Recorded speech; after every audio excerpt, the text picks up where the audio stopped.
This is my 4th day in Arizona, and let me tell you, I should have known this trip was going to be different the moment I checked into my hotel. I asked for a non-haunted room, and the lady at the front desk said, "Baby, we don't offer that here." Off to a great start already. Anyway, welcome back to Most Haunted Places in Arizona, Part 2, where somehow the locations I visit are less chaotic than the place I slept last night. If you saw Part 1, you already know Arizona is one of the most haunted states in America. Arizona's history is wild, from gunfights, mining towns, saloons, and old Western drama that makes modern reality TV look like church service. And somehow, every one of those places managed to leave behind a spirit with an attitude problem. Some haunt because of tragedy. Others haunt because, honestly, they just feel like it. We are here to dig deeper into the legends, the history, the weird noises, and the why did I agree to walk in here by myself moments. Part 2 takes us even further into places that locals whisper about, and tourists walk past real fast like, nope, not today. So grab your headphones, turn off the lights, or leave them on if you're scary, and let's get into the next chapter of Arizona's haunted side. And if anything spooky follows you home after this video, that's between you and them. I'm not responsible. All right, let's go. Arizona Part 2 starts right now. If you ever find yourself wandering around Rim Rock, Arizona, a place so quiet you can hear a cactus sneeze, you'll stumble across the Bell Trail. This little slice of desert drama was carved out in 1932 by Charles Bell, a rancher who apparently woke up one morning, looked at a mountain and said, "Yeah, I'm going to walk straight through that." And because Arizona men in the 1930s were built different, he did just that. The trail was meant for moving cattle between high and low grazing areas, which is funny because if you hike it today, you'll discover how tough those cows were. Now the trail itself winds through the Verde Valley, crossing red rocks, skinny cliffs, and terrain that looks like it was rejected from a Western movie for being too dramatic. The star of the show is the hike's finale, the crack at Wet Beaver Creek. Yes, that is the real name. The crack is a huge natural swimming hole surrounded by towering rock walls, perfect for cliff jumping or sitting on a ledge wondering why you thought hiking in Arizona at noon was a good idea. But Arizona history doesn't stay normal for long, and Bell Trail has collected its fair share of ghost gossip. The most famous spirit said to haunt the trail is the Ghost Rancher, believed to be Charles Bell himself. Locals swear they've seen a dusty cowboy figure walking the trail at sunrise, mumbling like he lost his cows again. Hikers say he appears, tips his hat, then vanishes, which honestly sounds like every man on Tinder. Another popular legend is the Lady in Blue, a mysterious woman supposedly seen floating near Wet Beaver Creek. The story goes she drowned back in the 1940s while trying to escape the heat, which, honestly, is relatable. Some hikers report seeing a shimmer of blue fabric beside the water, and others claim she whispers, "It's cooler over here," like a ghostly tour guide trying to get better Yelp reviews. Another story belongs to the Phantom Cliff Jumper, a spirit who jumps into the water but never makes a splash. Hikers swear they hear someone yell, "YOLO," from the cliff above, but when they look, nobody's there.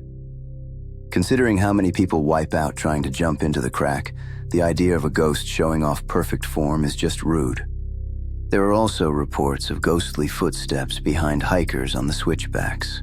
People say it sounds like someone marching right up behind them, but when they turn around, nothing. Then there's the Crying Creek Spirit, a voice some hikers hear echoing from the canyon walls. Some say it sounds like a woman, others say a child, and one guy swore it sounded exactly like his ex asking, "So what are we?" Whatever it is, it tends to show up when you're alone, dehydrated, and questioning all your life choices. prime ghost harassment hours. All in all, Bell Trail is one of those places where the history is real and the stories are spooky.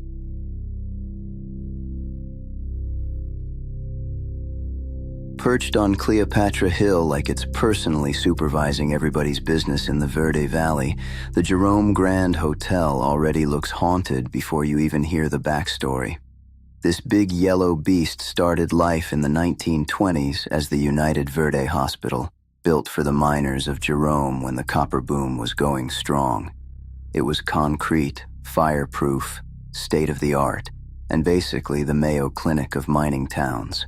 Plus, way more ghosts. Back then, Jerome was rough. Mines, accidents, lung disease.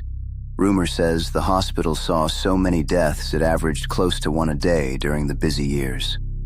When the mines shut down around 1950, the hospital closed too, and this massive building just sat there on the hill for decades like an unplugged horror movie set. In the 1990s, a new owner rescued it, turned it into the Jerome Grand Hotel, and opened the Asylum restaurant in the old dispensary, because clearly, Asylum is exactly what you call a restaurant when you're trying to convince people the place isn't haunted. The ghosts, however, did not sign off on the remodel. From the early renovation days, workers reported voices and a charge nurse spirit who was big mad that they moved her front desk area in what's now the restaurant and lounge. Guests and staff today still report squeaking gurneys in the halls, disembodied moans and labored breathing coming from empty rooms. Basically, all the sounds you never want to hear at 3 a.m., unless you're getting paid overtime. Then there's the hotel's most famous permanent resident, Claude Harvey. In 1935, Claude, the hospital's fireman engineer, was found dead under the elevator. Officially, it was called an accident, but even back then, folks were side-eyeing that report like, sure. Now guests and staff say Claude still hangs around the basement and elevator, causing phantom stops, random door openings, and other malfunctions. Imagine riding an antique elevator in a former hospital, while the ghost of the guy who died under it is allegedly playing with the controls. That's not a ride. That's a liability waiver. Of course, no haunted ex-hospital is complete without doctors and nurses who refuse to clock out. People report figures in old-fashioned uniforms gliding through hallways, stepping into rooms, then vanishing like they just realized they're late for their shift. From 1932. Guests hear footsteps pacing above them when no one is booked in the room upstairs, and some swear they've heard the rustle of gowns and the rattle of old medical carts in the middle of the night. On the bright side, if you wake up wheezing, at least the ghost staff is technically on duty. One of the hotel's most reported spirits, though, is not human at all. It's a cat, a ghost cat. Guests and employees feel a feline body brush against their legs, hear scratching at doors, and even feel something small jump on the bed and curl up beside them. When they look, nothing there, except a little cat-shaped dent on the blankets. The spirit kitty seems especially active on the third floor, proving that even in the afterlife, cats still do whatever they want and refuse to explain themselves. The kid activity is just as unsettling.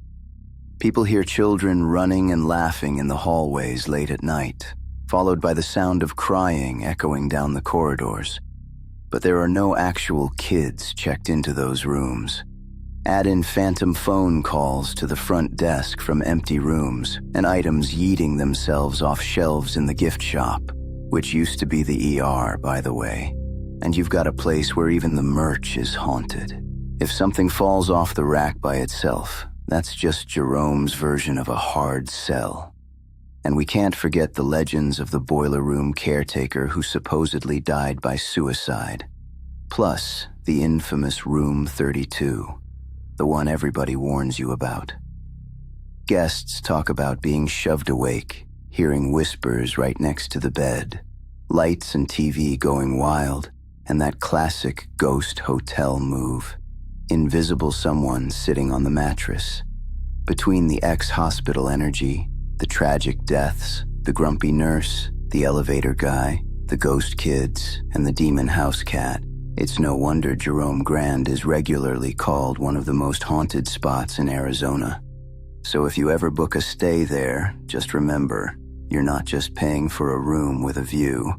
You're paying for a historic hospital, a surprise paranormal investigation, and a potential cuddle session with an invisible cat, all included in the nightly rate. Bring your camera, charge your EMF meter, and maybe pack some extra snacks for the ghost kids. And if the elevator suddenly stops for no reason, just smile, look up, and say, "Claude, my guy, please, I'm just trying to get to the lobby."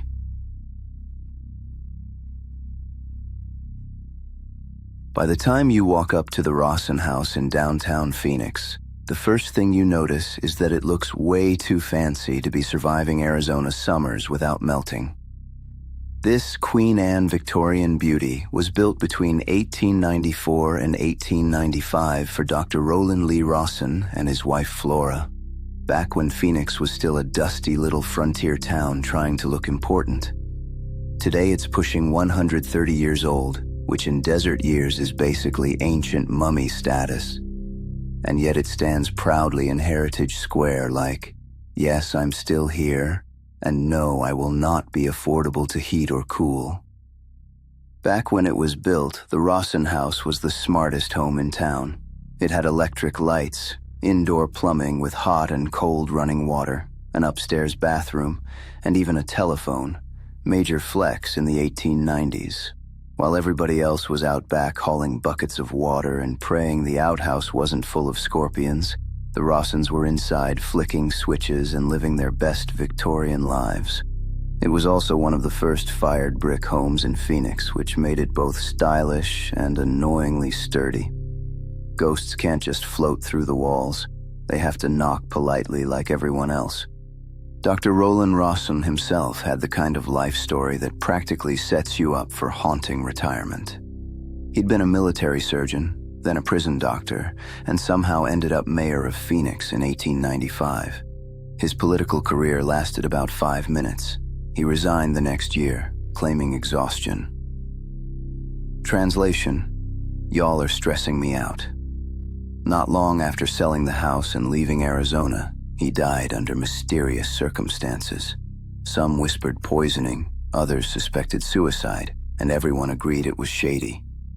If that doesn't plant ghost seeds, nothing does. Over the decades, the Rawson House went through more phases than a reality TV star. It went from fancy Victorian mansion to just an old house, then spiraled all the way down to sketchy boarding house where rent was cheap and choices were questionable. By the 1960s, it was so run down, people thought it was haunted even before the real hauntings started. Phoenix almost demolished it, but thankfully restored it in the 1970s and turned it into the polished historic museum it is today. All those years of drama, perfect paranormal seasoning. The most famous ghost story centers on a caretaker who was murdered near the house in the early 1980s. Ever since then, staff and visitors have reported a shadowy figure lingering around the staircase, pacing the hallways and popping into people's peripheral vision like a nosy neighbor. Folks hear phantom footsteps, strange knocking, and that classic "I'm being watched but I'm alone," right? Feeling. If you get the urge to walk faster on the stairs, trust your instincts. This caretaker ghost also has a reputation for being playfully petty. Doors that were unlocked suddenly lock from the inside, turning routine work days into escape room challenges nobody asked for. Objects move when no one's looking. Keys disappear. Tools vanish. Things show up in rooms that were locked all night. Imagine trying to explain that on your performance review. Yes, I lost the keys again. No, I can't blame a coworker. It was 100% the ghost. One of the wildest hauntings is the phantom fireplace. Even though the fireplaces are rarely used, people have reported sudden waves of heat coming from them. Sometimes on scorching Phoenix afternoons when the last thing anyone wants is more heat. Other times the fireplaces appear to light themselves, with flickers of flame seen when no one is in the room. Only in Arizona could a ghost decide to show up as a supernatural space heater. Today, the Rawson House leans fully into its spooky side, offering tours about Victorian spiritualism, ghost stories, strange sightings, and all the paranormal nonsense that's been piling up for decades. Between the murdered caretaker, the moving objects, the heat waves, the stairway shadows, and Dr. Rawson's mysterious end, it's no wonder people say the place is still very much lived in. So if you ever visit, just smile, behave, and if the fireplace randomly lights up, thank the ghost for handling the climate control. The Copper Queen Hotel has been perched on the hillside of Bisbee, Arizona since 1902, back when men wore suspenders unironically and the town was swimming in copper money. It was built by the mining company as a luxury retreat for investors, executives, and anyone who wanted to pretend they weren't living in a dusty mining town where everything smelled like metal and regret. Think fancy woodwork, velvet chairs, and that old building groan soundtrack that lets you know ghosts probably signed the lease before the humans did. Back in its early days, the Copper Queen was the place to be. Rich folks strutted in, miners tried not to track dust everywhere, and the bar stayed busier than the mines themselves. When the mining boom fizzled, Bisbee reinvented itself as a quirky arts town, but the Copper Queen didn't blink. It stayed open through it all. Wars, recessions, breakups, and every tourist who walked in just to ask, "So, is it haunted?" Short answer, yes. Yes, it is. Absolutely. 100%. The hotel has 3 main ghosts, each with their own fan base. First up is Julia Lowell, the hotel's #1 celebrity spirit. Julia worked there back in the early 1900s and used one of the upper floor rooms for appointments, if you catch my drift. She fell in love with a man who did not return the feeling, and heartbreak led to tragedy. But Julia never left. Today, she flirts with male guests, whispering in their ears, touching their hair, brushing their feet. If a man at the Copper Queen says, "Bro, someone was playing with my toes last night," everyone just nods and says, "Yeah, that was Julia." Then there's the gentleman ghost. Tall man, long hair, beard, black suit. He looks like he's either on his way to a Victorian funeral or auditioning for a steampunk barbershop quartet. Guests often see him near the staircase or the lobby, silently watching like he's making sure you used coasters. People also report sudden whiffs of cigar smoke in the non-smoking hotel, so either it's him or someone sneaking Cubans and blaming it on the supernatural. Hard to tell. The third resident spirit is Billy, the child ghost. Billy is a sweet little nightmare who apparently attached himself to the hotel after a tragic accident somewhere nearby. Guests hear him laughing, crying, or running down the hall when no children are checked in. He especially loves messing with bathrooms, turning water on, crying when people shower, basically doing everything except handing you a towel. If you ever hear a kid giggling at 2 a.m. in a hallway that's supposed to be empty, congrats. You've just met Billy, the tiniest jump scare in Arizona. Of course, these 3 aren't the only ones lurking around. People claim to see shadow figures, hear footsteps on empty floors, and feel someone sit on the edge of their bed when absolutely no one should be sitting anywhere. Doors open on their own, lights flicker, and every so often someone has a full-on, "Oh no, something's breathing behind me" moment. The hotel is basically the paranormal version of a Walmart.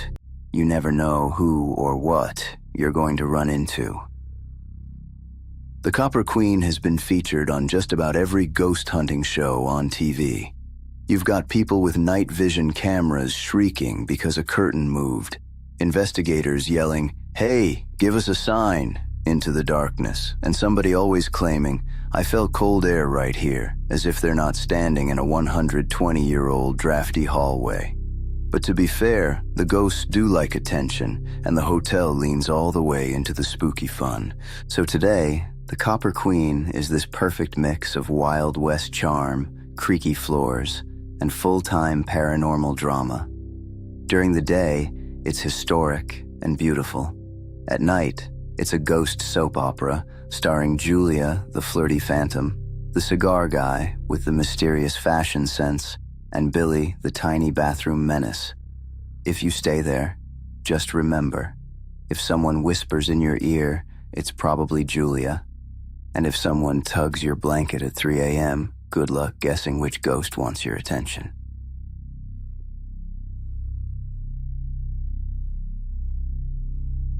The Orpheum Theater has lived more lives than a Hollywood diva. Built in 1927 during the golden age of vaudeville, this place once hosted singers, dancers, comedians, magicians, and at least 3 people who definitely should not have been on stage.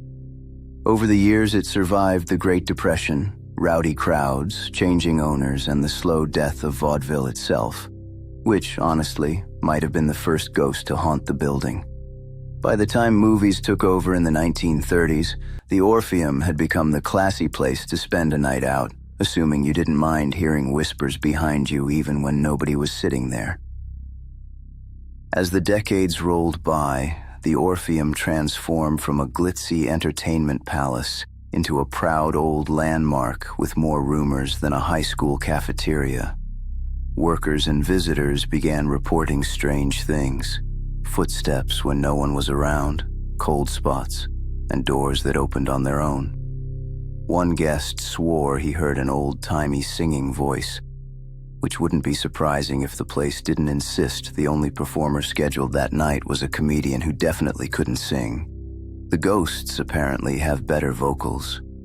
The star of the Orpheum's supernatural lineup is a woman known simply as Mary. Legend says she fell from the balcony back in the early days and apparently refused to let that be her last show.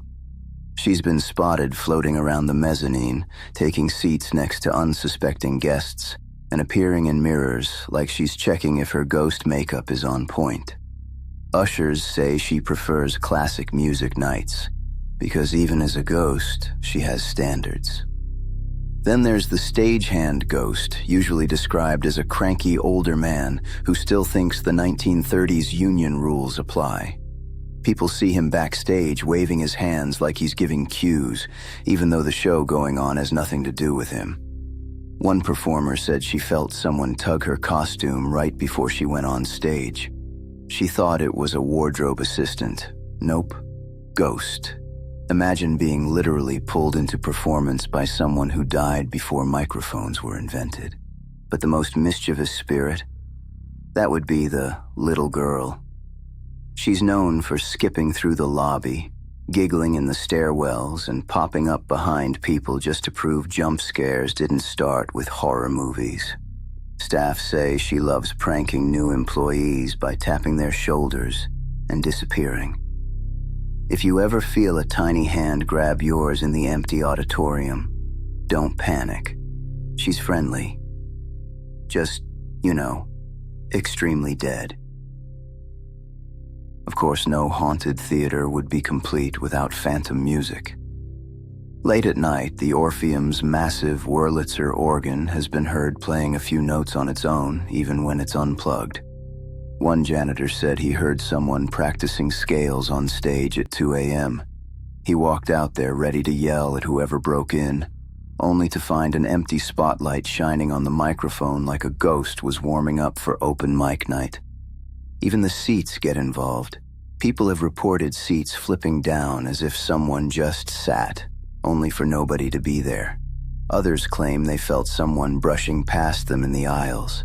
One tourist said she felt a hand on her shoulder and heard a voice whisper, "Move," which honestly is just good audience etiquette coming from the afterlife. Today, the Orpheum Theater is beloved not just for its history, but for its ghosts who refuse to retire. Whether you come for the shows or the chills, you're guaranteed an unforgettable night. Because at the Orpheum, the living aren't the only ones who paid for season tickets. And trust me, the ghosts have never missed a performance.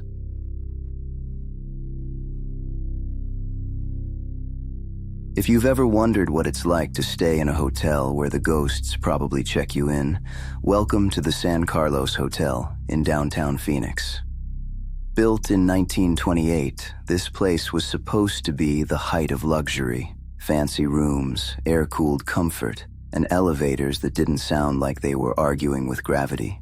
At the time, Phoenix was trying to prove to the world, yes, we are a real city. We even have a hotel with marble floors. Please take us seriously.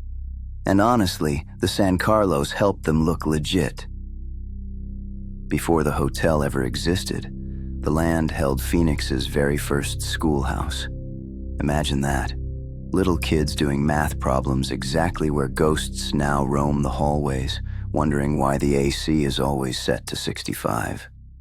That school closed in 1916, and the empty building became abandoned and spooky, like every great horror movie opening scene. Eventually, it was demolished to make room for the glamorous new hotel, which opened with Hollywood stars, champagne, and probably someone bragging loudly about their new Packard automobile. But as we all know, no historic hotel is complete without at least one tragic ghost who didn't check out properly. The San Carlos got its signature spirit almost immediately. In 1928, just weeks after the hotel opened, a young woman named Leonie Jensen climbed to the roof and died under mysterious circumstances. Some people say she jumped, others say she was pushed, and some say she was just fed up after seeing the first water bill. Either way, that tragedy locked in the hotel's haunted reputation forever. Leone is said to wander the halls in a white gown, floating dramatically like she's auditioning for America's next top ghost model. Guests have claimed to see her crying, pacing, or staring out windows that aren't even open. Honestly, if she had social media, this girl would dominate sad aesthetic TikTok without even trying. And then there are the children. Yes, plural. Remember that school that used to stand here? Apparently the memories never left. Guests report hearing the sound of kids laughing, running, or playing in hallways when no actual child is anywhere in the building, because no parent is brave enough to bring their kid to a haunted hotel unless the room comes with a coupon. People hear phantom footsteps, giggles, and sometimes even little knocks on their hotel doors. Imagine ordering room service and instead getting ghost kindergartners doing laps outside your room at 3 a.m. Absolutely not. There's also the matter of the spooky basement. Employees whisper about cold spots, strange shadows, and things moving on their own. Some staff members refuse to go down there alone, which is honestly the most relatable part of this whole story. If a hotel employee says nope, you know something is down there that needs holy water and maybe a security deposit. Of course, a hotel this haunted has become a magnet for ghost hunters, brave travelers, and people who really like telling their friends, "This place is definitely haunted. I didn't sleep at all, but the waffle maker was fantastic." Guests still report apparitions, unexplained voices, and cold chills that aren't from the AC. Paranormal teams have picked up voices, knocks, and even shadows darting across hallways. Meanwhile, the spirits are probably just rolling their eyes like, here come the humans with their flashlights again. And despite all the paranormal chaos, the San Carlos remains a beloved Phoenix landmark, a gorgeous piece of history with a whole lot of personality, plus several residents who died before the invention of Wi-Fi. But hey, if you're looking for a hotel where you might wake up to a ghost tucking you in, or a mysterious cold breeze whispering, "Checkout is at 11, then the San Carlos Hotel is absolutely your vibe.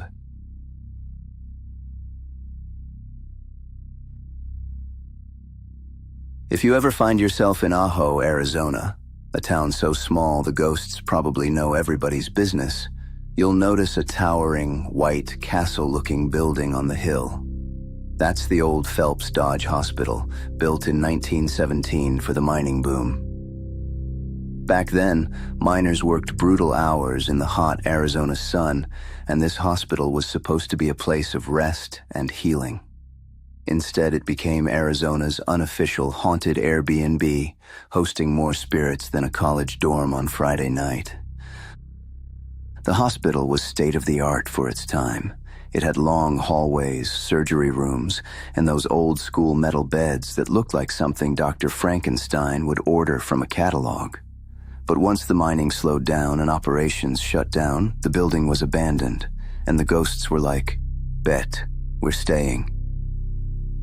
Ever since then, it's been a magnet for ghost hunters, thrill seekers, and people who clearly do not love themselves enough to stay home at night. One of the most famous spirits is said to be a former nurse who roams the hallways checking on patients. Witnesses say she smells like rubbing alcohol and disappointment. People claim she appears at the foot of the bed in the old patient rooms, staring like she's judging your life choices. If you feel something cold on your arm, don't panic. It's probably just her giving you the ghost version of a checkup without insurance. And then there's the crying child. Because what's a haunted hospital without mysterious children doing creepy things? Visitors report hearing a kid running through the hallways, giggling, crying, and playing with objects that haven't existed since 1940. Legend says he was a young patient who didn't make it through surgery. Personally, if I heard a ghost child running around in an abandoned hospital, I'm gone. I'm leaving so fast they'll hear my footsteps haunting the place. Another popular ghost is the surgeon, a tall shadow figure supposedly seen around the old operating room. People claim he appears wearing a long coat and sometimes holding surgical tools, which is when I would immediately evacuate the entire state of Arizona. They say he still paces the room as if he's performing a procedure. Imagine a ghost performing surgery on air, like he's still trying to get his license renewed in the afterlife. But the creepiest activity happens in the basement, because of course it does.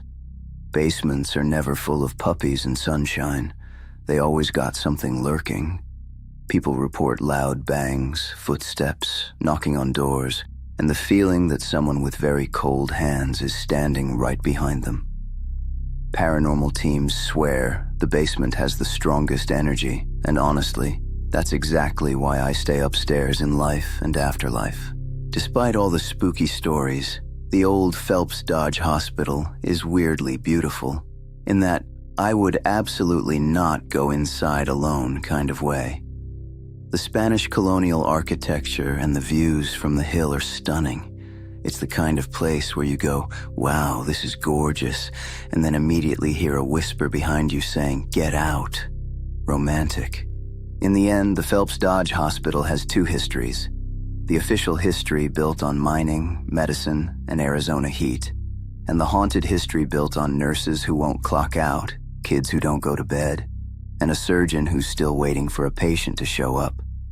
If you ever visit, don't worry. The ghosts are friendly. Mostly. Just don't ask them for medical advice. Last time someone did that, a ghost handed them a cold scalpel and walked away. If you ever find yourself wandering through Bisbee, Arizona, a mining town so old it still feels like you need a permission slip from 1912 to walk around, you might stumble across the Oliver House. At first glance, it looks like a cute little historic inn where you might sip tea, read a book, and pretend you're sophisticated. But don't get too comfortable. This place has more ghost drama than a season of Real Housewives, and the walls have seen things that make even ghosts go, "Phew, child." Built in 1909 by Mrs. Edith Ann Oliver, the Oliver House originally served as a boarding house for employees of the Copper Queen Consolidated Mining Company. Now that sounds sweet, like a workplace perk, but don't be fooled. Back in those days, boarding house basically translated to, "Here's a room with a mattress and a window. Don't complain. Miners would sleep, eat, and argue about who stole whose socks, all under one roof. But life in Bisbee wasn't all porridge and pillow fights. Oh no, Bisbee back then was the Wild West with extra seasoning. Shootouts were normal, love triangles were normal, someone borrowing your horse without asking was normal, and the Oliver House stood right in the middle of all that chaos, collecting stories like a haunted scrapbook. The most infamous story, the one that really put the extra in extracurricular haunting, involves a tragic love affair. Legend says that a woman who lived in the building had an affair with a Copper Queen policeman. Unfortunately, the officer's wife found out, and let's just say she didn't respond with a calm conversation and a cup of tea. Depending on the version you hear, somebody got shot, somebody got chased, and somebody definitely did not survive to tell their side. The walls of the Oliver House apparently still whisper about this drama like they're part of an eternal group chat. Then there's the tale of the mass shooting incident. According to local lore, a jealous man once stormed the Oliver House looking for his unfaithful wife. When he found the room where she was hiding out with her lover, things got messy and loud. 7 people reportedly died that night. To this day, the halls are said to echo with footsteps, whispering, and the faint sound of a man muttering, "I knew it forever and ever." Guests staying in room 13, because of course it's room 13, report the most activity. People say they hear someone pacing back and forth, opening and closing doors and sighing dramatically like a teenager whose Wi-Fi just went out. Some guests even claim a shadow figure watches them sleep. Me, personally, if a shadow figure is watching me sleep, the hotel better be free, and I want snacks. Room 1 is no slacker either. Supposedly, this room is haunted by the ghost of a woman who gently touches guests' feet at night. Now listen, I don't care how friendly a ghost is. If you're messing with my feet while I'm trying to sleep, we're fighting. Other people say she tucks them in, which honestly is kinda sweet, but also creepy in a grandma who never left kind of way. Even the hallways have their own paranormal personality. People often hear boots walking back and forth along the second floor, but no one's there. Doors open, doors close, lights flicker. Basically, the Oliver House stays busy like it's a full-time paranormal office. Ghosts Incorporated. How may we haunt you today? And of course, no haunted building would be complete without a cold spot that absolutely refuses to explain itself. One hallway reportedly has a permanent icy chill. But considering this is Arizona, where even the shade is hot, a cold spot is basically a supernatural blessing. If I were staying there, I'd bring a lawn chair and just sit in it like, ah yes, ghost air conditioning. So whether you believe in ghosts or not, the Oliver House has enough history, mystery, and messy relationship drama to keep you entertained. It's one of Bisbee's most haunted landmarks, and the spirits inside seem dedicated to keeping their stories alive, and occasionally waking you up at 3 a.m. just because they're bored. Honestly, it's like they're saying, if we can't rest, neither can you.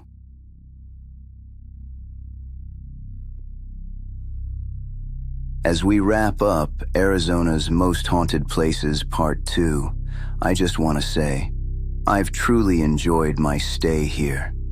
The spirits were friendly, the ghost tours were chaotic, and the hotel mini-fridge was priced like I was shopping at a luxury boutique for bottled water. But hey, Arizona kept me entertained the whole time.